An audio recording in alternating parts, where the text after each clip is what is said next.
Alright guys, sorry about that. There was a little technical difficulty on the Korean website, but we have that all fixed now. So we can get back to what we were talking about, Kelly, and that is the GSL Code A round of 16 matches. The winners of all the matches today will go to the up and down matches. So we're going to have some really strong players going up, but they're going to meet some of the strongest players in the whole world. It's been a crazy season of upsets. The only thing I can say is, can you imagine Huck goes into it and he's thinking, okay, who do I choose? MVP, Nasty, or Marine King, or Boxer? I know. It's so hard. Who do you pick out of that?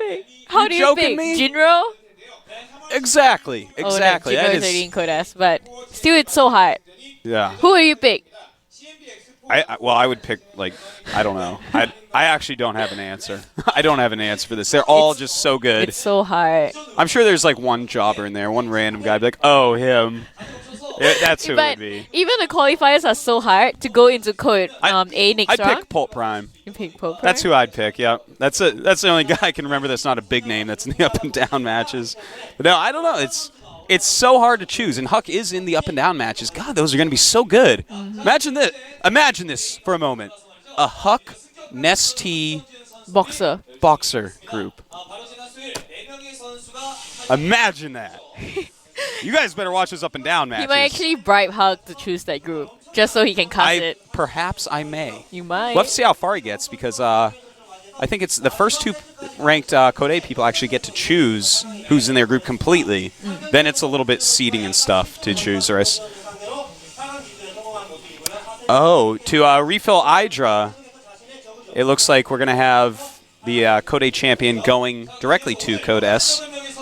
So now it's worth so much to win Code A. Now people might actually queue to win Code A. Yeah, and you go into Code I was like if you super win rooting for Huck, but I want to see more Huck games, so I almost kind of want him to, he's in the up and down matches.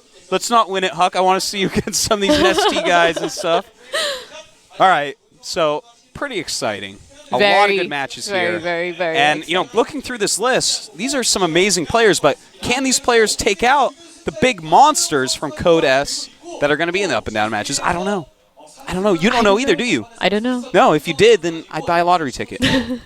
Because you'd know that too. All right, our first match is going to be TSL Rain against JJUN. And Rain, of course, this guy has had a huge fall from grace. I mean, why do you think it's that way? Is it his road to the finals was a bit lucky. He cheesed everyone on the way to the finals. Most of them were Zergs. Yeah, he didn't know how to, counter the bunker rush that he was doing. Exactly. It was kind of like Terran understood that portion of the matchup better than Zerg at the time. Rain rides it to the finals, gets owned up by MC, and then just bombs. But he's still in Code A. Even if he loses here today, he'll be in Code A again. Anyways, I guess we're just going to get started. Looks like our map is going to be Crossfire. Rain versus Jun. Terran versus Terran. One of my favorite matchups. I know you love Terran versus Terran. Let me keep a straight face. You do? Me too. Me too. All right. It's time. TSL Xenix. Who will go forward? Coca-Cola. New sponsor. Is it delicious? I bet it is. Very good. Sugary goodness. All right. It's time. Let's go.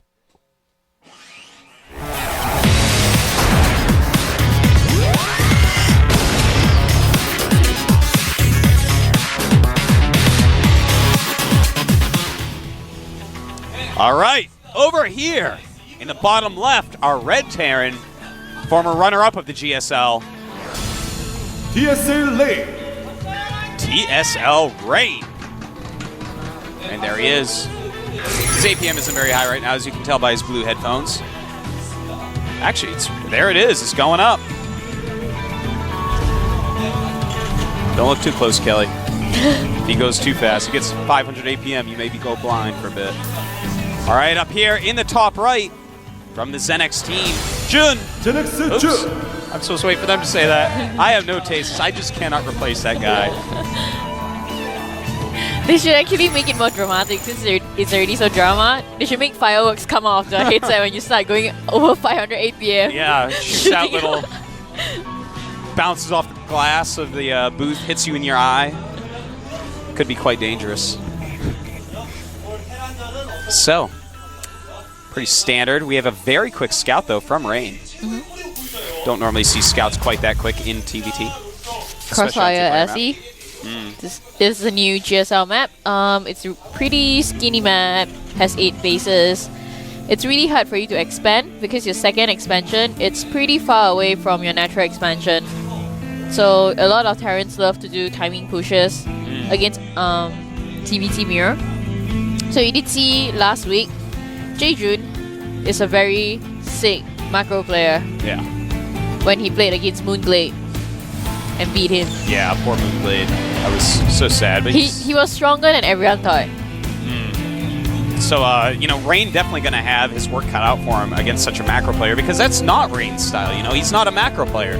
Rain is more of a strategy player. So, we're going to have to wait and see if he has improved his macro somewhat, perhaps, and will be able to deal with the very strong Jun. But we did see last week during the second match that Rain was playing, when he was playing against his second game he actually tried to do more macro and longer game, which is why he lost. It's just not his style. He needs to do more timing pushes or early gameplay. Yeah. Well, we do see Factory going up for both players. And, as you were saying earlier, Kelly, about the map being very thin and hard to take a third base, a lot of Terran vs. Terran here, at least in StarCraft 1, because this is a StarCraft 1 port of Shin Peaks of Baekdu. A lot of it was terrain-based play where you siege up on the high ground, where you control certain areas of the map and thus get to expand in that way. Now, I'll be interested to see if it does turn out like that because the TVTs we've seen here so far, for the most part, have been pretty one-sided. Pult Prime trying to go Marine Marauder against Jinro's siege tanks, and it just it has not worked out. Yeah, but if we have two players that aren't doing anything gimmicky, just going for siege tank style play after the opening, then maybe we're going to see a crazy positional game like we used to in Brood War. You know what unit I would like to see more in TVT that we seldom see of? What? Ghost. Yes. Who was it that was going Ghost? I think that was a game I was... Noble S. We're actually going to watch him today, aren't we? Yeah. Oh, we are in for quite a treat. He did go Ghost against Maka. Pretty awesome opening in TVT. We do see, by the way, that both players are going for a Starport, but totally different types of Starport, as you see Rain going for the Banshee, and Jun going for Siege Tank Medevac. Well, it looks like he's going to invest in Banshee since he is going for a Cloak, and I think Rain might actually be in a bit of trouble here because Jun looks like he's doing some sort of timing push, but he has a bunker up front. Yeah, and Rain is getting the Cloak with the Banshees, so he's obviously going to invest a lot in Banshees. And wow, big miss scan by Jun there. Doesn't see the Starport at all. Yeah. That might be a problem for him. With the Medevac, those Banshees aren't going to be able to kill Marines very easily at all. But the thing is, Banshees counter siege tanks. So right now, the first Banshee is already out. He's gonna come in. Let's see how much damage he can do right here. Cloak is not up yet. Jun seems to know what's going on because he's rallying his Marines to the side of his base. Yeah. Here comes the first Banshee, and that SCV did see it. Gonna take that SCV down quite quickly, but now Jun knows. But, oh my, also has a Viking out. That Viking gonna be pretty useful. Obviously, the Banshee has to run away immediately. But with Cloak, turns around. Well, Jun is immediately putting down an engineering bay so he can build some turrets. You do see him trying to snipe some Marines, but that's not what he should be going for. He should actually be going for the SCVs, which he's going to try right now. And with that Medevac, this could be a little bit hard. Nice scan there, and that will be enough to take out that Banshee. Really not as much damage as I think Rain was planning on. Well, he definitely shouldn't have actually sacrificed the Banshee since he know for sure that Jun would probably scan him. He could actually use that later on in game to snipe more siege tanks, but he has already gone for Cloak. so he has to try. First turret is already up for JJUN, so not much damage is gonna be done by the Banshee. What he can actually do is use this Banshee to snipe more siege tanks later on in battle. I'm not sure why he's deciding to come in and harass. Well, he is costing him a lot of SCVs right there. Just, well, not a lot, but some Marines and some SCVs. At least doing some damage for now. More than it looked like he was going to do at first. So, you know, Rain's opening, even though it looked like it was a little bit outclassed, turned out not to be. And JJUN is actually, even though, nice micro, goodbye, Banshee. But, you know, as you were mentioning, Kelly, JJUN has quite good macro. But here he is, and he's not going to macro. He's making a lot of siege tanks, a lot of Marines, and it looks to me like he is actually just going to go for only a timing push, whereas Rain is the one that's going to be expanding, going for a more macro-centric build. Well, that's StarCraft 2 for you. They always want to surprise us and make the casters look bad. They absolutely do. They just don't care about us and how hard our job is, Kelly. Here comes the first timing attack. Does he manage to take it down? No, he's going on Cloak. Must not lose his tanks because it's going to be so important in his timing push here. Oh, nice pickup of the tank. But yeah, that Banshee's actually doing a great job there, really slowing it down. And Rain is actually stabilizing quite well so far. Gonna have to see, will this push come up and do some damage? He does have spotting units. Might be able to siege push on the siege tanks of Rain. Here he comes. Well, JJUN by himself is also getting Banshee Cloak. You do see he's coming in. I don't think that's actually a good situation for him to engage. Well, he's going for it anyways. 2 siege tanks down, and, well, now JJUN has lost 3. The other one in deep, deep red. Very sloppy attack there. Very, very sloppy indeed. And Rain has to be feeling pretty good, even though now JJUN has a Banshee with Cloak, and 7 kills already during that confrontation. Well, JJUN actually lost more than he should. The thing is, if you want to push, especially when you're in TVT, you really need that scan. Yeah. TVT is all about positioning. And if you don't have that scan, you don't know where your opponent's siege tanks are. You can't just go like that. Yeah. He did take down the 2 siege tanks there at the lower ground, but on high ground, there was 2 siege tanks, which is now being taken out by JJUN's Banshee. And finally, JJUN's second Banshee going down. Rain now does have a Raven out. No, he doesn't. He was making a Raven, I swear it, I'm not lying. And, see, this is exactly what I mean. I know. They People cancel cancel stuff sometimes after I call it, and it's like, well, I'm sorry. Right now, unit count-wise, we have 36 SCVs for JJUN and 33 for Rain, which is pretty impressive, considering Rain has had that same command center for quite some time. So those Banshees really killed off a lot of Rain's SCVs. But Rain's still going to do an okay job because the command center of JJUN is not done yet. You know what's the funny thing? When JJUN pushed earlier, he did not have siege mode. Yeah.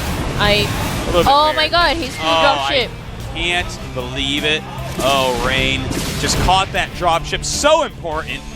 That had 8 Marines in it, obviously. That is not good for JJUN whatsoever.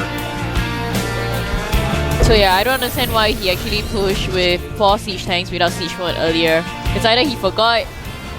I mean, no explanation for it. Yeah, to attack just using siege tanks as unsieged units for an attack early game, it's kind of odd. Risky, kind of too risky. Yeah. Well, Vikings are desperately trying to catch Banshee, but Banshee does get out of position from the Vikings. Good Banshee movement there by JJUN. Both of them actually have a pretty solid army right now. You know, I like the positionings that we're seeing from these players. Both of them utilizing high grounds a little bit. Little air wars going on, but really, no one's all-inning at this point, which is nice to see. And bam, siege tank does go down. Going to cost another scan for Rain. But actually, he's about to run out, and he scans just as it runs out of energy. Ouch. Rain now with his own Banshees. These guys are all going Banshee crazy. And once again, we do have a Raven being built, this time for JJUN. Well, I really like to see airplane TVT because air control is so important, especially when you're going for Marine siege tanks. you know, one of the most interesting parts of TVT is the small air battle that takes place in the early and mid game.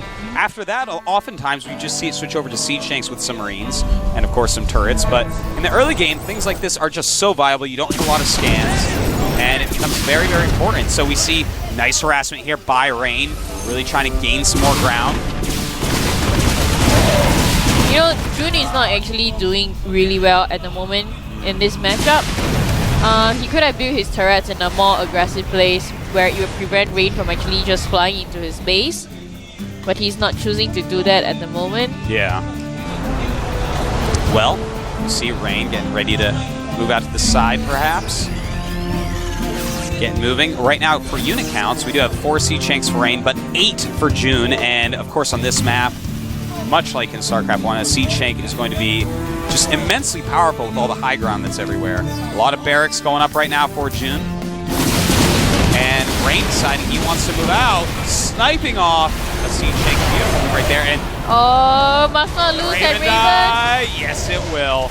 Very nice Raven snipe. That's a very expensive unit. Not something he can afford to let that happen to. And Rain getting complete air dominance in a matter of seconds. This is actually not gonna be very good for JJUN. He has to move back for sure.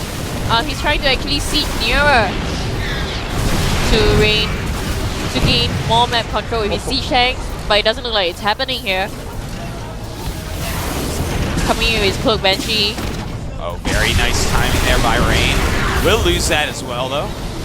Does not even manage to take down one siege tank. He lost his Raven. That was so important. Yeah, it's quite impressive that he lost that. But it looks like we may have a Marine drop here. I kind of like that because JJUN is sending all of his units down to the center to do this battle. So this drop could be absolutely deadly. We're going to have to see where he puts it. Going to fly right into a missile turret. Flies right past there, taking a lot of damage on his medevac, so you got to be careful about that. And now dropping off his Marine payload. He's going. This is going to be quite fierce. No stim yet, though.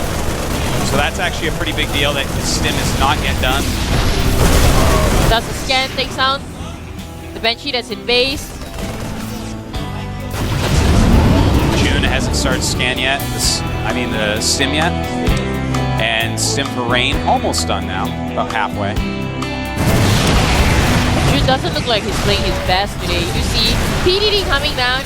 Turret's doing absolutely no damage to the Air Force right now. Here he comes. Nice landing down all those Vikings, and he is going to clean up the siege tanks in the center, divides the force of JJUN, and then just walks in and gets the position that he wants. This is the type of thing you can do when you do have that air dominance, as we did see with those medevacs, just diverting everything that JJUN was doing. In fact, it might be a good idea to drop again. That was actually a pretty good point defense drone. Yeah, that point defense drone was kind of interesting. It stopped the missile turret from firing, but really nothing else. JJUN actually does not spot the drop ship there. Yeah, Rain doing a good job keeping that a little bit hidden. JJUN needs to stop losing his Vikings this way. Yeah, JJUN is really playing quite a sloppy game. Rain definitely outclassing him thus far. In fact, Rain up at 125 supply, only 102 for JJUN. See, this is funny. Rain wasn't that strong against a TVC game, but JJUN did really well in the TVC game. Well, everyone does have their good and bad matchups, and we see another drop here by Rain. Well-placed siege tank by JJUN. Takes out a lot of Marines so far, but they're still going to be able to get at least some damage down, taking down that Vespi Geyser right away. Oh, good. Very nice of the point defense drone against that Banshee. And a stim. Interesting stim there by Rain, stimming all his Marines to deal with that one Banshee.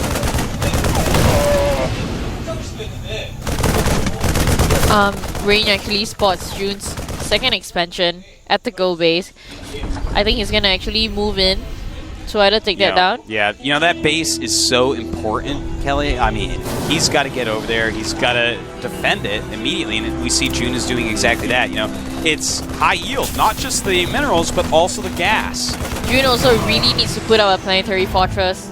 And in fact, that is what he's doing. Needs to get map control. Might get caught in this one.